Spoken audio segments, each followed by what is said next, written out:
అంతర్జాతీయ వేదికపై మరోసారి మాటల యుద్ధం చెలరేగింది. అమెరికా అధ్యక్షుడు డొనాల్డ్ ట్రంప్ చేసిన వ్యాఖ్యలు భారత్ లో తీవ్ర ఆగ్రహానికి దారితీశాయి. సోషల్ మీడియా పోస్ట్ లో భారత్ ను నరక కూపంగా అభివర్ణించడం, భారతీయులపై వ్యాఖ్యలు చేయడం పెద్ద వివాదంగా మారింది. ఈ వ్యాఖ్యలకు అనూహ్యంగా ముంబైలోని ఇరాన్ రాయబార కార్యాలయం స్పందిస్తూ ట్రంప్ ను సాంస్కృతిక శుద్ధికి పంపాలి అంటూ చురకలు అంటించింది. భారత సంస్కృతిని ఒకసారి చూసి మాట్లాడాలని సూచిస్తూ మహారాష్ట్ర పర్యాటక ప్రాంతాల ఫోటోలు షేర్ చేయడం ఇప్పుడు చర్చానీయాంశంగా మారింది. ఇక భారత ప్రభుత్వం కూడా ఈ వ్యాఖ్యలను తీవ్రంగా ఖండించింది.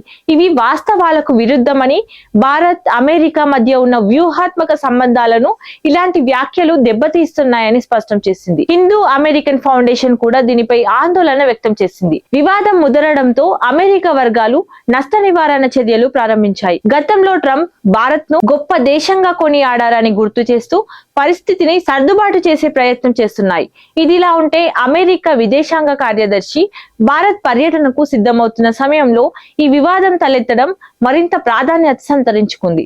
ప్రపంచ రాజకీయాల్లో కీలక భాగస్వాములైన ఈ రెండు దేశాల మధ్య మాటల వల్ల వచ్చిన దూరం ఎలా తగ్గుతుందో చూడాలి.